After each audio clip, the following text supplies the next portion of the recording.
Eu quero ler com vocês. Então, nós vamos falar de uma mulher, de uma jovem mulher que fez a diferença.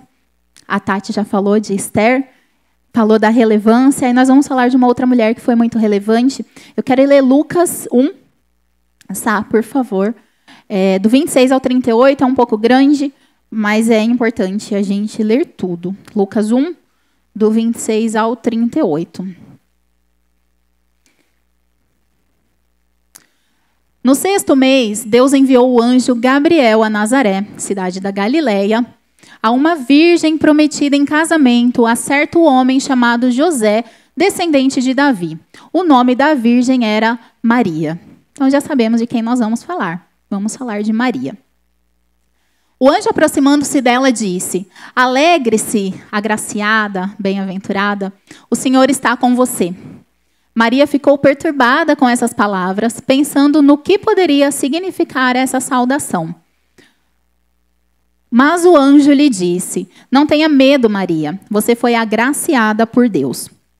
Você ficará grávida e dará à luz um filho e lhe porá o nome de Jesus. Ele será grande e será chamado Filho do Altíssimo. O Senhor Deus lhe dará o trono de seu pai Davi. E ele reinará para sempre sobre o povo de Jacó. Seu reino jamais terá fim. Olha o convite que Maria recebeu através do anjo Gabriel, o convite que Deus fez a Maria. Você dará à luz um filho, ele será grande e será chamado Filho do Altíssimo. O Senhor Deus lhe dará o trono de seu pai Davi, e ele reinará para sempre sobre o povo de Jacó. Seu reino jamais terá fim. O povo naquela época, eles viviam esperando o Messias, esperando o Salvador. Então imagina, há muito tempo você esperando, e aí Maria, uma jovem, Maria, você foi a escolhida. Você vai dar à luz, você vai gerar através de você, vai vir o Salvador que nós estamos esperando há tanto tempo. E aí vamos ver o que Maria responde. Perguntou Maria ao anjo: Como acontecerá isso se eu sou virgem?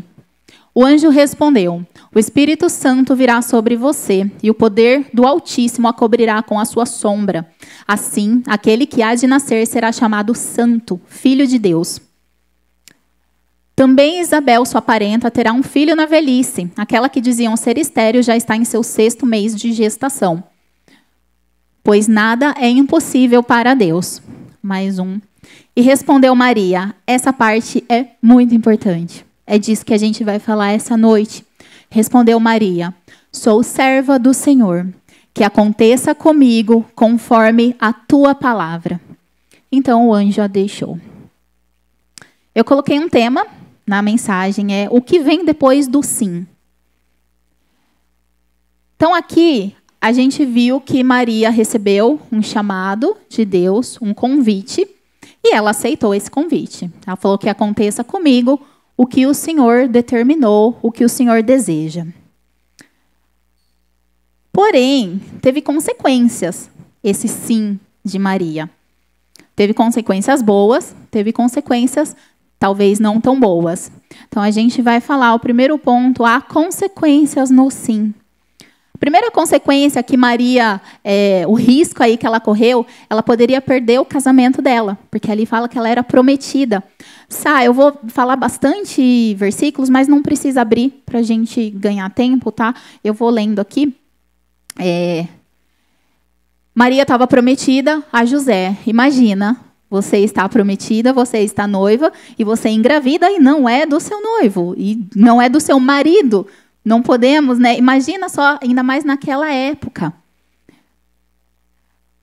Em Mateus 1,19 fala assim: Por ser José, seu marido, isso já depois deles casados, um homem justo e não querendo expô-la à desonra pública, pretendia anular o casamento secretamente.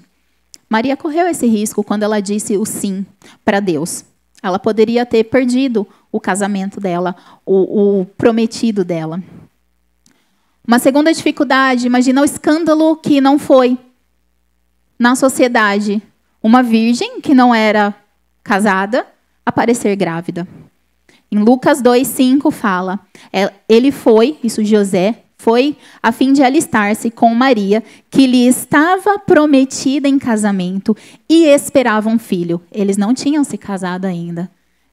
Eles ainda estavam prometidos. Imagina o que essa jovem mulher enfrentou para aceitar o chamado de Deus. Um terceiro ponto, uma terceira dificuldade. Jesus ele já nasceu em meio às dificuldades. Em Mateus 2,13 fala, depois que os sábios partiram, isso Jesus já tinha nascido, um anjo do Senhor apareceu a José em sonho. Levante-se, disse o anjo, fuja para o Egito com o menino e sua mãe. Fique lá até eu lhe dizer que volte, pois Herodes vai procurar o menino a fim de matá-lo.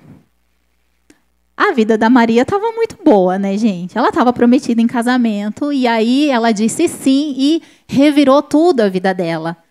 Imagina só, ela teve que deixar a casa dela, as coisas que ela tinha, e teve que fugir, ir para o Egito, porque alguém estava procurando aquele a quem ela tinha dado à luz.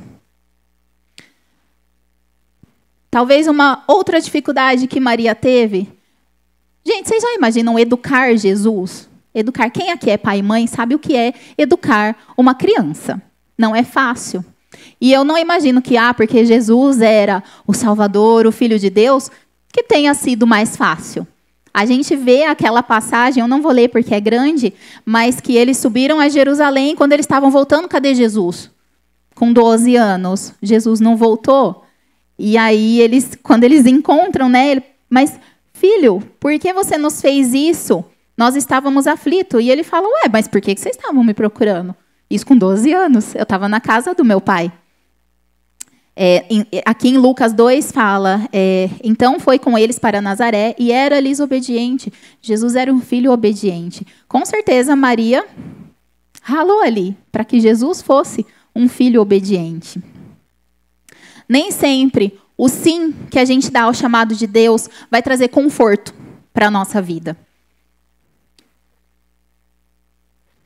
Em Lucas 2, no 6 e no 7, falam, enquanto estavam lá, chegou o tempo de nascer o bebê, e ela deu à luz o seu primogênito. Envolveu-o em panos e colocou numa manjedoura, porque não havia lugar para eles na hospedaria. Jesus não veio ao mundo de uma forma confortável. Um parto já não é algo confortável. Mulheres que são mães aí sabem. Numa manjedoura, sem condições nenhuma, o sim que Maria deu a Deus não trouxe conforto para a vida dela. Não é porque Deus nos chama e nos propõe algo que vai ser fácil. Quando a gente dá o nosso sim para Deus, porque todos aqui têm um chamado, todos somos chamados. A gente tem o chamado geral, que é o ide, pregai o evangelho a toda criatura, batizando em nome do Pai, do Filho e do Espírito Santo. E a gente tem o nosso chamado específico, todos nós temos. Só que cabe a nós. Jesus não força nada. Cabe a nós dizer o sim. Maria não foi forçada a dizer sim. Ela não foi obrigada. Ela aceitou. Quando a gente dá o nosso sim para Deus, a gente pode, assim como Maria poderia ter perdido o casamento dela, a gente pode perder oportunidades por causa do nosso sim. Talvez a gente perca empregos. Acho que a Fer deu o testemunho dela de que ela falou pro chefe, né, Fer, que ela não como que é a palavra? Não, que você não ia negociar os seus princípios. A gente pode perder emprego. Se o chefe manda mentir, você fala, não vou mentir. Tati, aconteceu isso, né, Tati? Tati não negou os princípios dela por causa do sim de Deus, o sim que ela deu para Deus. A gente pode perder emprego. Talvez a gente perca amizades quando a gente dá o nosso sim para Deus. Assim como Maria, provavelmente foi muito difícil, por conta da sociedade, ela ter engravidado. A gente pode ser rotulado. A sociedade pode nos rotular. Olha lá o crentão. Olha lá o alienado. Tati falou. Não, mas a Tati falou num sentido ruim, né? O alienado.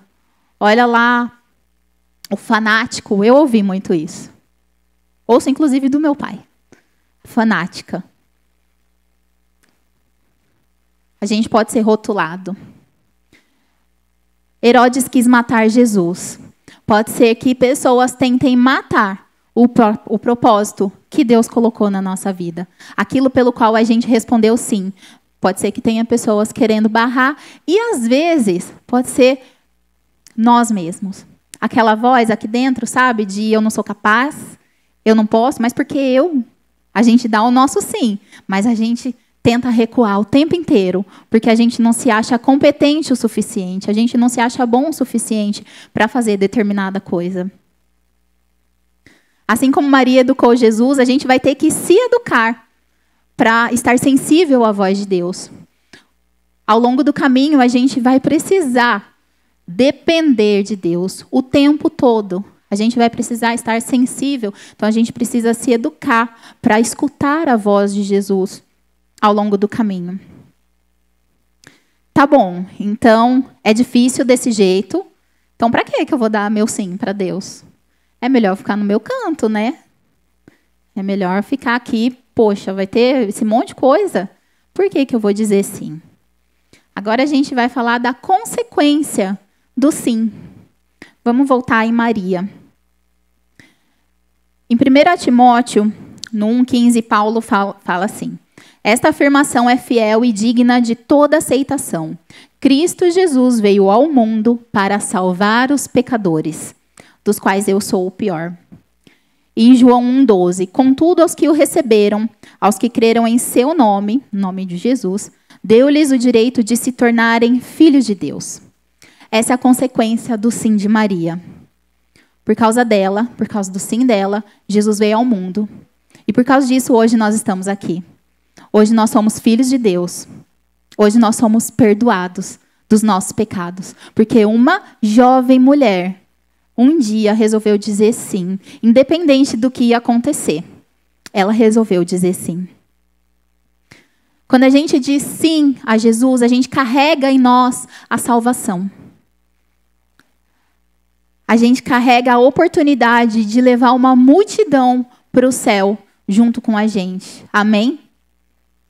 Eu vou falar de novo. A gente tem a oportunidade de carregar uma multidão junto com a gente.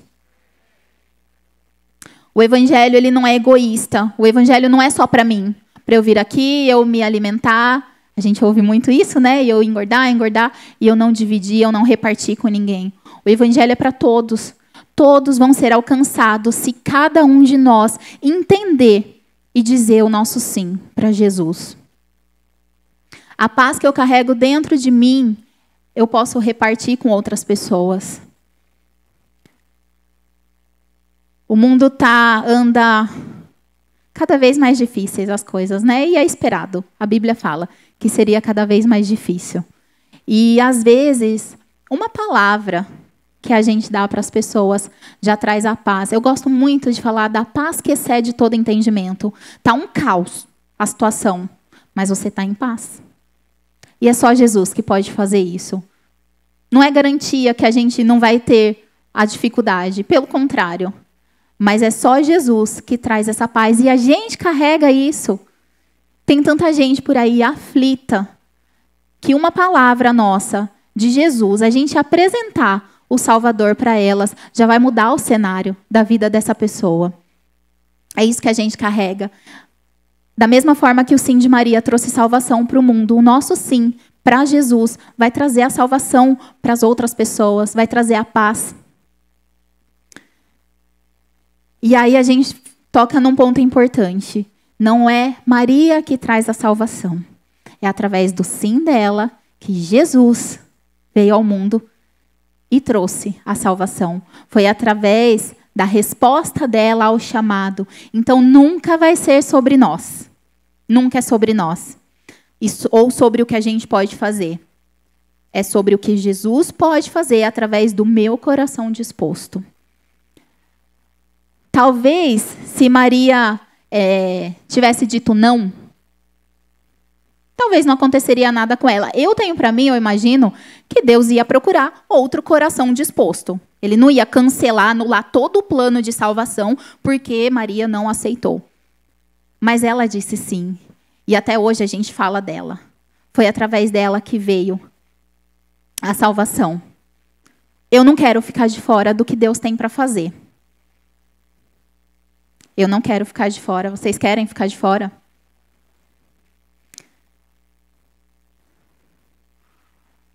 Falta pouco tempo e eu já estou acabando. O louvor pode subir, se vocês... Não, pode subir, por favor. Ainda tenho algumas coisas para falar, mas vocês já podem ficar aqui. O sim precisa ser permanente. O sim de Maria não foi só naquele momento. Ela deu à luz, ela educou, Jesus exerceu o ministério dele. E aí ele foi crucificado, ele voltou. Maria estava ali. O sim dela não foi só no momento que ela foi chamada, ela permaneceu dizendo sim todos os dias. Não foi fácil, a gente já falou de todas as dificuldades que ela teve, as que a Bíblia relata, né? Mas uma coisa eu tenho certeza, valeu a pena. Sabe por que eu tenho essa certeza de que para Maria valeu a pena? Em Atos, Jesus já tinha sido crucificado, já tinha voltado à vida. Em Atos 1,14 fala assim: todos eles se reuniam sempre em oração com as mulheres, inclusive Maria, a mãe de Jesus, e os irmãos dele. Mesmo após a morte de Jesus, Maria permaneceu. Ela poderia muito bem ter falado assim: olha, Deus, eu já cumpri o meu papel, porque Deus chamou ela para gerar o Salvador. Ela podia ter falado: eu já fiz o meu papel, então agora eu vou voltar a viver a minha vida mais tranquila, mas não. Maria permaneceu na causa de Cristo. Não é à toa que a nossa relação com Jesus é comparada ao casamento, né? Nós somos a noiva, Jesus o noivo, porque para aqueles que são casados, para aqueles que vão se casar, no casamento não é só o sim do altar que faz um casamento acontecer e tudo bem, é tudo feliz. É o sim que a gente diz todos os dias. Todos os dias, seja na parte boa e seja na dificuldade. É o sim que a gente permanece dizendo. E aí a nossa vida, como que tá? Eu tenho certeza que muitos de vocês aqui, não é a primeira vez que vocês ouvem essa palavra de dizer sim para Jesus. A gente já ouviu muitas ministrações falando sobre isso, sobre o sim que a gente tem que dar quando a gente aceita. Eu tenho certeza que muitos já vieram aqui nesse altar e aceitaram o chamado e disseram sim para Jesus. Mas e o depois? A gente tem permanecido dizendo sim todos os dias? Sabe quando que o nosso sim vai ter efeito? Quando lá na minha faculdade eu não perder uma oportunidade de falar de Jesus. Quando nas redes sociais eu postar a mudança que Jesus fez na minha vida. Eu não ter vergonha de falar o que Jesus mudou. Eu não me preocupar se eu vou perder seguidores ou não. Mas eu falar de Jesus abertamente, escancaradamente. Eu fui tão ministrada nessa palavra sobre ser radical. Jesus me confrontou muito para ser radical. No nosso trabalho, será que a gente participa da roda de zombaria? Que fazem, né? As piadinhas, e aí? Você dá risada? Mesmo que no teu canto não tô lá junto, eu não tô falando, mas você tá rindo. No meu trabalho, se alguém fala palavrão na minha frente, eu repreendo. Eu sou chata. Eu falo, não, na minha frente não, por favor. Quando o nosso colega, o nosso amigo, a nossa amiga fala que está traindo o seu esposo, a sua esposa, o seu namorado, a gente fica quieto, a gente abaixa a cabeça ou a gente confronta e a gente fala que isso é errado. O nosso sim está nessas coisas, da gente prosseguir, dizendo sim, sendo radical, vivendo o evangelho. A gente não pode ser morno.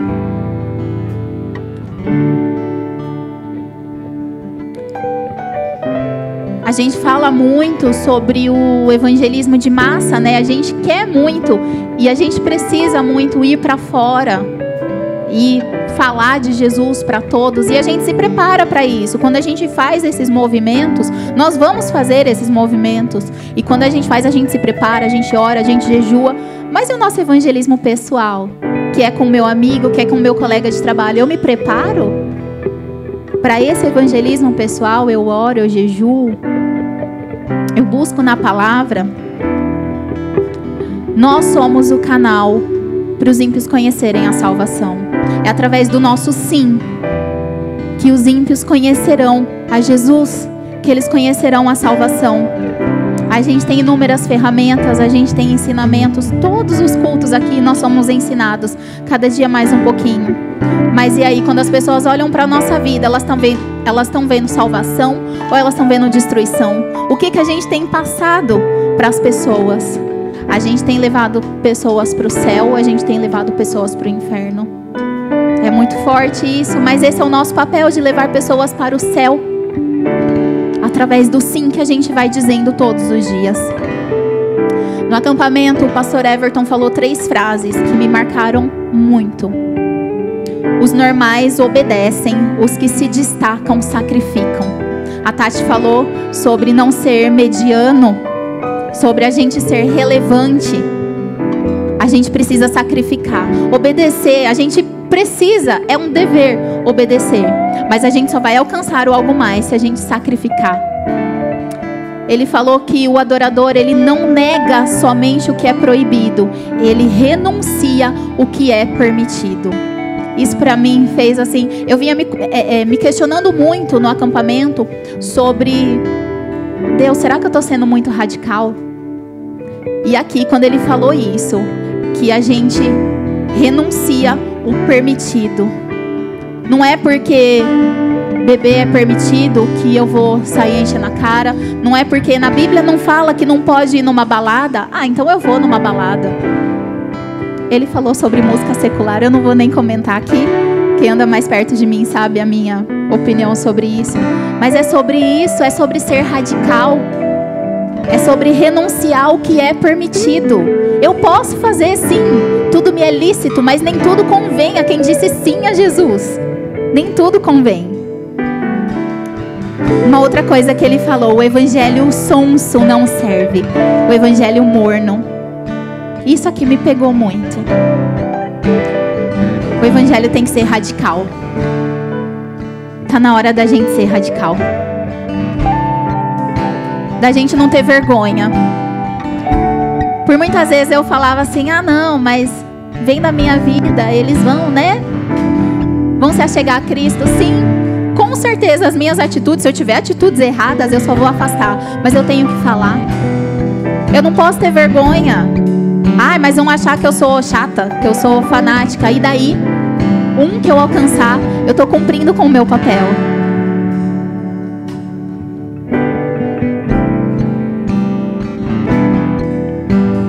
Assim como Maria, ela deu o sim ao chamado que ela teve. E ela permaneceu dizendo sim. Que a gente possa se colocar nesse papel de dizer sim ao chamado que Deus nos deu, seja ao geral, seja ao específico, e que a gente permaneça dizendo sim todos os dias. Fechem os seus olhos, vamos orar.